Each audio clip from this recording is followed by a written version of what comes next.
manger de la soupe à la tomate, en plat de résistance des pâtes et du poisson, et en dessert une poire. Nous sommes ici dans l'un des 9 restaurants satellites de la commune et avoir un bel outil ultra moderne avec beaucoup d'équipements de haute technologie et un personnel compétent ne vaut que si nous avons ces transformations dans l'assiette. Et surtout très important pour nous, c'est le suivi hygiène.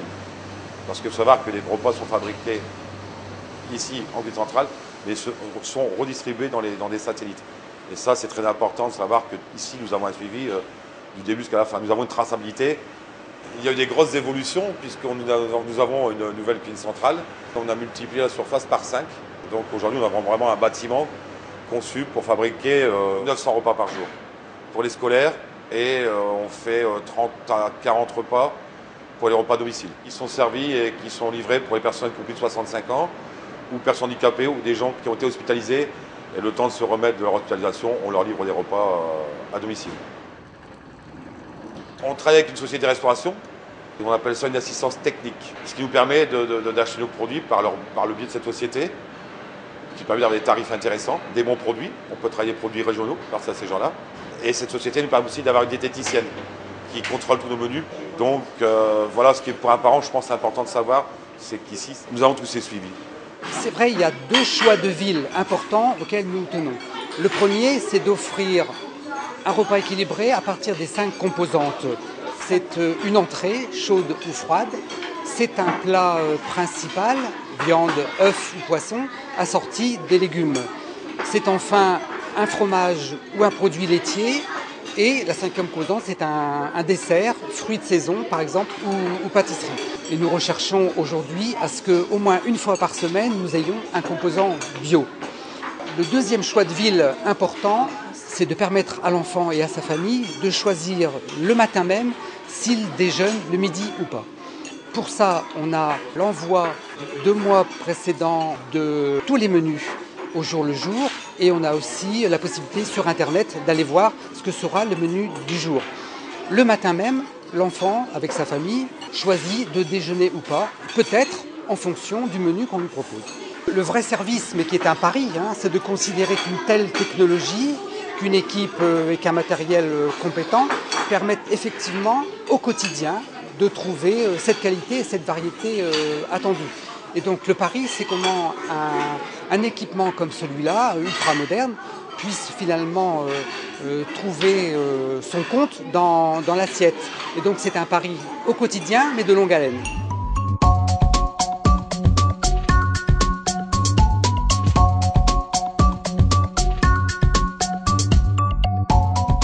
Alors l'originalité de la construction de la nouvelle cuisine centrale, c'est que c'est une construction dite HQE. C'est le premier bâtiment que la ville construit en tant que tel et qui a ce qualificatif de haute qualité environnementale.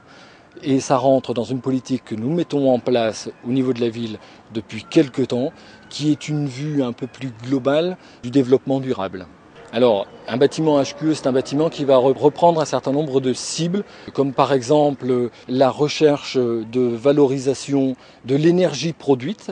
Exemple, la cuisine en tant que telle fournit de la chaleur. Cette chaleur, on la récupère pour chauffer l'air qui est impulsé dans le restaurant. Ça peut être aussi de la valorisation de la luminosité en allant rechercher un maximum de lumière à l'extérieur pour ne pas utiliser de l'électricité pour éclairer le bâtiment. C'est ce que nous avons fait par exemple pour la cuisine centrale.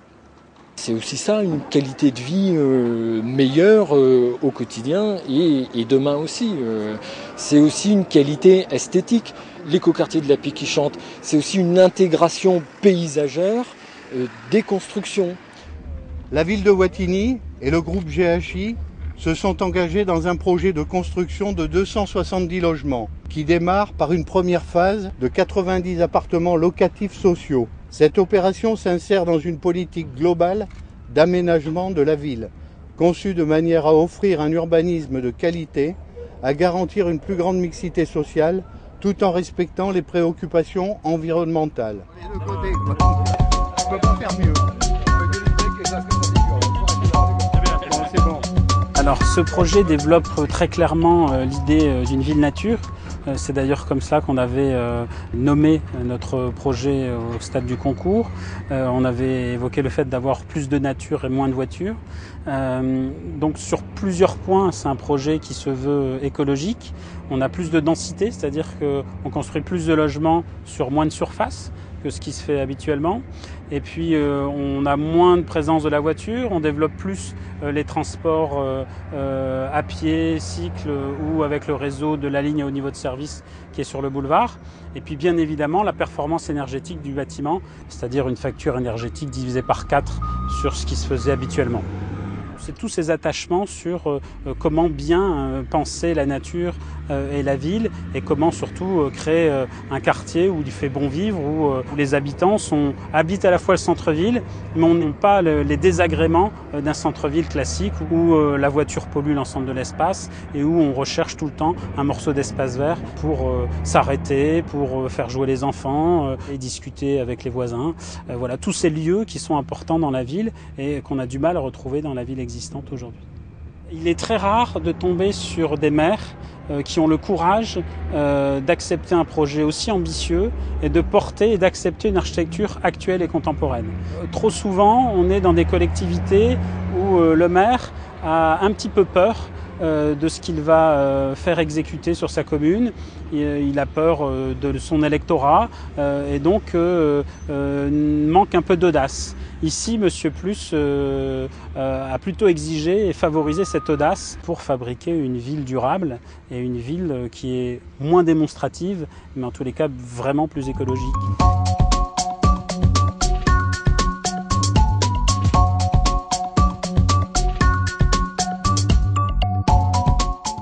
La ville de Wattignies est une ville qui est en pleine évolution. Depuis 2 ans et demi, nous travaillons sur l'évolution de cette commune.